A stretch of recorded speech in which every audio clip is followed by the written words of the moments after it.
Baik, selamat datang di channel saya. Pada kesempatan ini saya ingin membagikan pengalaman saya ketika mengikuti seleksi LPDP di tahun 2021. Uh, ini terkait dengan seleksi substansi akademik yang dilaksanakan dalam bentuk tes secara online.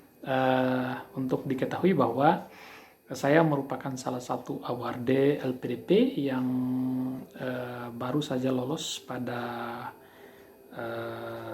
seleksi tahap pertama kemarin di gelombang kedua. Saya kebetulan memilih beasiswa afirmasi untuk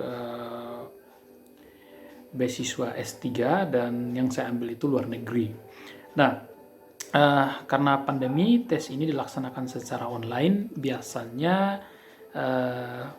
LPDP akan mengirimkan email kepada peserta untuk mempersiapkan segala sesuatu untuk mengikuti tes.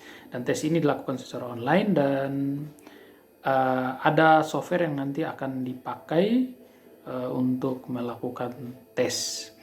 Dan di sini soal-soal yang diberikan itu, kalau kemarin kami tesnya itu sekitar bulan Mei atau Juni ya, saya agak lupa.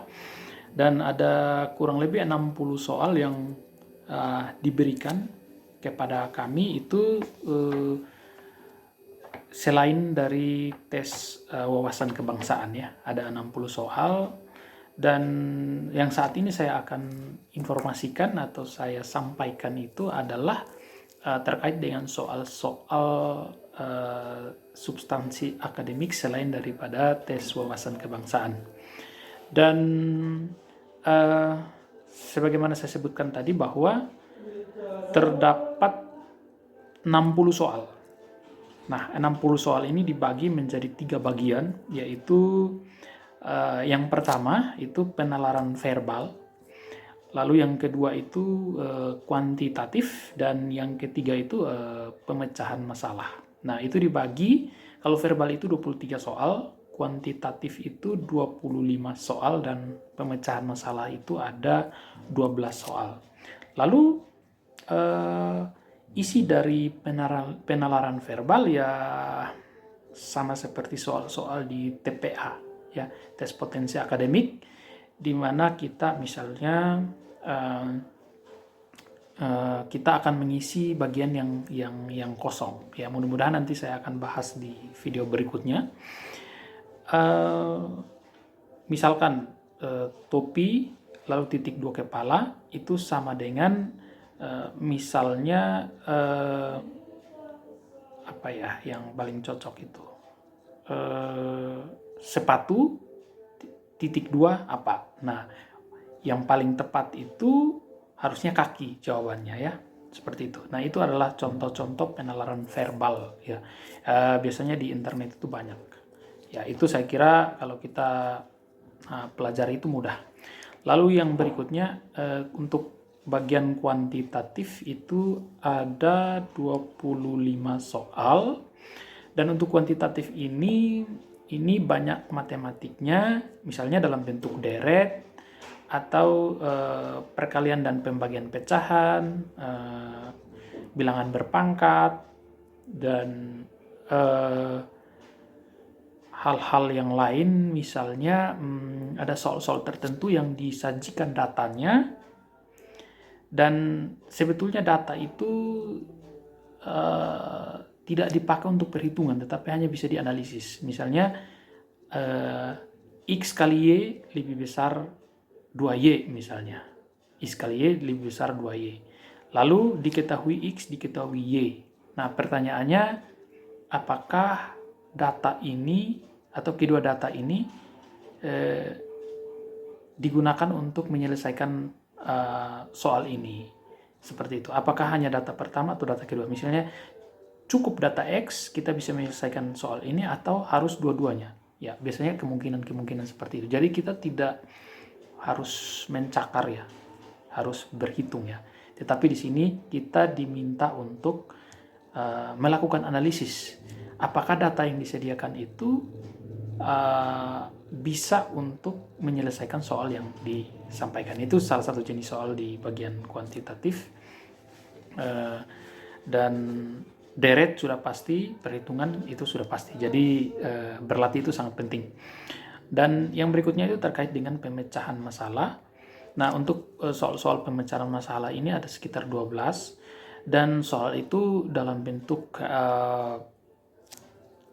paragraf yang panjang, lalu nanti ada dilengkapi dengan grafik atau grafik batang ataupun grafik garis kurva, dan di situ kita akan diberikan pertanyaan.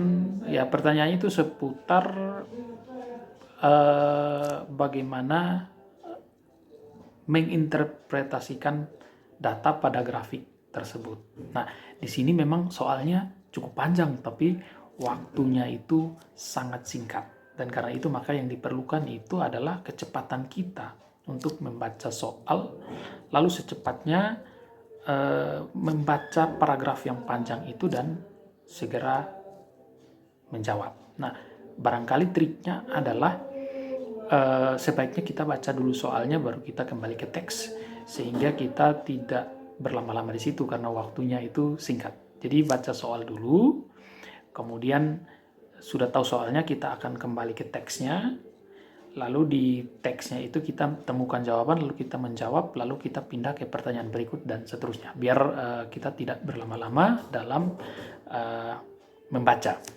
Nah, kemudian memang di LPDP itu tidak memberikan semacam passing grade, ya, berapa baru bisa lulus. Tetapi menurut apa yang saya search di internet dan memang dari tahun-tahun sebelumnya, bahwa minimal kita menjawab benar dari ke-60 soal itu 60%. Itu untuk LPDP yang reguler. Kalau untuk afirmasi, kalau tidak salah itu minimal 50%. Nah, biasanya katanya yang saya peroleh informasinya bahwa kalau misalnya kita 60 soal ini, itu diberikan setiap soal yang benar itu 5 poin, kalau salah itu tidak ada nilainya atau 0. Jadi minimal untuk afirmasi itu harus mendapatkan 150 poin atau 50% benar atau minimal 30 soal yang benar. Sedangkan untuk reguler itu minimal 36 soal yang benar dari 60 soal ini. Nah, itu merupakan gambaran dari soal-soal yang akan disampaikan nanti pada saat tes substansi akademik. Nah, mungkin bagi teman-teman, bagi Bapak Ibu yang ingin mengikuti tes substansi akademik yang sudah lolos administrasi, bisa mempersiapkan soal-soal ini bisa dengan latihan-latihan. Soal-soal itu sudah banyak di internet. Dan mudah-mudahan saya bisa memberikan beberapa contoh soal dalam video saya berikutnya. Nah, yang berikut untuk tes wawasan kebangsaan. Nah, Bapak Ibu jangan membayangkan tes itu adalah tes undang-undang atau peraturan-peraturan negara atau misalnya tata negara dan sebagainya, ya. Ternyata memang waktu lalu saya mempersiapkan seperti itu, belajar undang-undang, hafal dan sebagainya, sejarah, tapi ternyata tidak ada. Jadi ternyata di situ lebih kepada semacam tes kepribadian. Jadi akan ditanyakan ada kasus tertentu, lalu sikap kita itu apa, itu yang kita pilih dan menjadi penilaian bagi kita. Nah, mungkin itu saja yang dapat saya sampaikan. Semoga video ini bermanfaat, dan jika bermanfaat mohon di subscribe. Terima kasih.